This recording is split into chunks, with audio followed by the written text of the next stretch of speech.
Hello everyone, welcome to this channel. My self हीना टक्कर और आज हम बात करने वाले हैं क्लास 10th की मैथ्स के सिलेबस के बारे में। जी हाँ, न्यू बुक आ गई है मार्केट के अंदर, तो आप लोगों को वो परचेज कर लेनी है। लेकिन अगर आप पुरानी बुक से पढ़ रहे हैं तो आपको पता होना चाहिए कि कौन कौन से चैप्टर और कौन कौन सी एक्सरसाइज हमारी डिलीट हुई है जो हमको नहीं पढ़नी है और वो हमारे बोर्ड्स में भी नहीं आएगी। सो हम टाइम क्यों वेस्ट करते हैं इन सब चीज़ों के लिए कि जो आ ही नहीं रहा वो हम पढ़े ही नहीं। ठीक है, तो हम सिर्फ वही पढ़ेंगे जो हमारे एग्जाम में आ रहा है। तो चलो जल्दी से स्टार्ट करते हैं। जिनके पास पुरानी बुक है वो भी एक बार समझ ले, और जिनके पास अभी न्यू बुक नहीं आई है वो भी एक बार समझ ले कि क्या क्या सिलेबस रहने वाला है। ठीक है, सबसे पहले अगर मैं चैप्टर नंबर 1 की बात करूँ तो चैप्टर नंबर 1 जो है हम लोगों का क्लास 10th का, जो कि रियल नंबर्स का है। ठीक है, रियल नंबर्स में हमारा एक टॉपिक डिलीट हुआ है जो कि यूक्लिड डिवीजन लेमा था, यानी कि जो 1.1 एक्सरसाइज है वो डिलीट हो गई है। और साथ ही साथ हमारी 1.4 जो है वो भी डिलीट हो गई। ये पुरानी बुक के अकॉर्डिंग मैं आप लोगों को बता रही हूँ। ठीक है, और जो न्यू बुक लेंगे उनकी जो एक्सरसाइज थी 1.2 अब वो 1.1 बन गई है।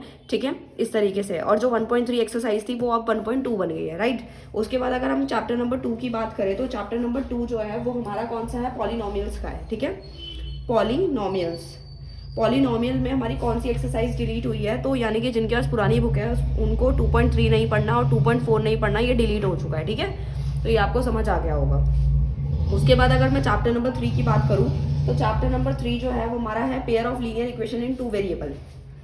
Pair of linear equation in 2 variables. साथ साथ नोट भी कर सकते हैं, स्क्रीनशॉट लेना चाहो तो वो भी ले सकते हैं। इस चैप्टर के अंदर हमारी पुरानी बुक से अगर मैं बात करूं, जिनके पास पुरानी ओल्ड बुक है, बुक का एडिशन है, तो उनका 3.5 से लेके 3.7 तक डिलीट हो चुकी है। ठीक है, ना तो 3.5 पढ़नी है, ना 3.6 पढ़नी है, और ना ही 3.7 पढ़नी है। ये तीनों एक्सरसाइज आप लोगों को नहीं पढ़नी है। तो आपको कौन सी पढ़नी है, 3.1, 3.2 और 3.3 और 3.4 आपको पढ़नी है। ठीक है, क्योंकि इसमें क्रॉस मल्टीप्लाई वाला मेथड भी डिलीट हो चुका है।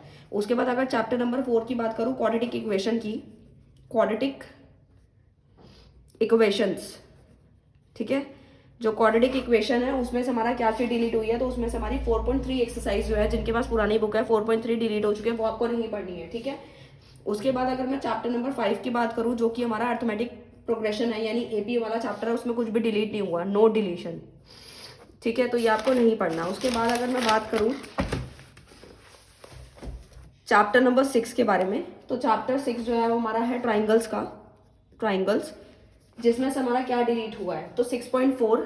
ठीक है, 6.4 नहीं पढ़नी है, 6.5 भी नहीं पढ़नी और 6.7 भी नहीं पढ़नी है, ये हमारी डिलीट हो चुकी हैं। ठीक है, 6.4, 6.5 और 6.7 डिलीट हो चुकी है, ये हमको सिलेबस में नहीं है।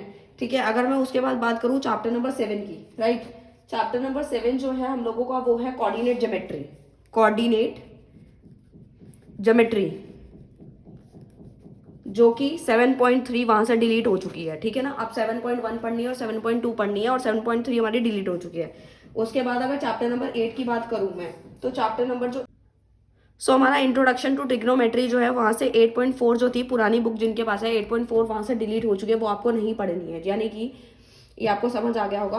और उसके बाद अगर मैं बात करती हूँ आप लोगों के नेक्स्ट चैप्टर के बारे में, जो चैप्टर नंबर हमारा 9 है, जो कि हाइट एंड डिस्टेंस है। हाइट एंड डिस्टेंस वाला जो चैप्टर है उसमें से हमारा नो डिलीशन, कुछ भी डिलीट नहीं हुआ, सब कुछ एज इट इज पढ़ना है। ठीक है, उसके बाद अगर मैं चैप्टर नंबर 10 की बात करूं तो वो हमारा है सर्कल्स। ठीक है, सर्कल में भी कोई डिलीशन नहीं है, सारा का सारा एज इट इज आपको पढ़ना है, कुछ डिलीट नहीं है। लेकिन अगर मैं चैप्टर नंबर 11 की बात करूं तो चैप्टर नंबर 11 जो है हमारा वो है हमारा area related to circles. Area related to circles, right. तो जो एरिया रिलेटेड टू सर्कल है, क्योंकि इससे पहले एक चैप्टर हुआ करता था कंस्ट्रक्शन का, वो हमारा डिलीट हो चुका है, कंस्ट्रक्शन हमें नहीं पढ़ना। तो एरिया रिलेटेड टू सर्कल जो चैप्टर है इसमें हमें सिर्फ एक ही एक्सरसाइज दी गई है, पहले इसमें 3 हुआ करती थी, अभी हमें सिर्फ और सिर्फ 11.1 ही स्टडी करनी है, राइट। उसके बाद अगर मैं चैप्टर नंबर 12, हमने समझ लिया चैप्टर 11 जो है एरिया रिलेटेड टू सर्कल, उसमें एक ही एक्सरसाइज पढ़नी है जबकि पहले 3 थी। और अब 12 चैप्टर हमारा कौन सा है, surface, surface areas and volume वाला जो चैप्टर है। ठीक है, इसमें से हम लोगों को लास्ट वाली, जिनके पास पुरानी बुक है वो लास्ट वाली एक्सरसाइज नहीं पढ़ेंगे, यानी 13.3 और 13.4 डिलीट हो चुकी है, वो आपको नहीं पढ़नी है। 13.3 जो है आप लोगों की, जो कि आप पुरानी बुक से अगर देखेंगे तो 13.4 आपकी डिलीट हो चुकी है। ठीक है, लेकिन जो नई वाली बुक है उसमें आपको 12.1 और 12.2 के हिसाब से आपको मिल जाएगा, ठीक है। उसके बाद अगर मैं बात करती हूँ नेक्स्ट चैप्टर के बारे में, ठीक है, जो हमारा चैप्टर नंबर 13 है, ठीक है। चैप्टर नंबर 13 हमारा स्टैटिस्टिक का है, स्टैटिस्टिक्स, जिसमें से अगर आप पुरानी बुक से देखेंगे तो 14.4 जो था, यानी कि ओजाइव वाला जो टॉपिक था वो डिलीट हो गया, यानी 14.4 हमें नहीं पढ़नी है। तो अब हमारी एक्सरसाइज जो हमें दिखेगी 14.1, 2, 3 पढ़नी है नई बुक के अकॉर्डिंग। और जो चैप्टर नंबर 14 है हमारा, वो है प्रोबेबिलिटी। आप बिल्कुल भी कंफ्यूज मत होइएगा, क्योंकि एक चैप्टर कंस्ट्रक्शन डिलीट हो गया, इसीलिए ये जो चैप्टर्स हैं वो आगे पीछे हो गए हैं। प्रोबेबिलिटी जो है वो हमारा 14 चैप्टर बन गया, जबकि ये चैप्टर पहले 15 और लास्ट चैप्टर हुआ करता था, क्योंकि एक डिलीट हो गया, तो यह 14 चैप्टर बन गया है। ये बिल्कुल लास्ट चैप्टर है, जिसमें से सिर्फ एक एक्सरसाइज थी वो तो आ रही है, यानी कि पूरी पढ़नी है, लेकिन जो ऑप्शनल वाली आपकी एक्सरसाइज थी, ऑप्शनल में जो एक्सरसाइज दी थी वो आपकी डिलीट हो चुकी है, वो आपको नहीं पढ़नी है, ठीक है। सो मैंने आपको पूरा का पूरा सिलेबस बता दिया है क्लास 10th का। अगर आपको कोई भी डाउट आता है तो आप कमेंट करके पूछ सकते हैं। सो मिलते हैं नेक्स्ट वीडियो में नेक्स्ट टॉपिक से। Thank you so much.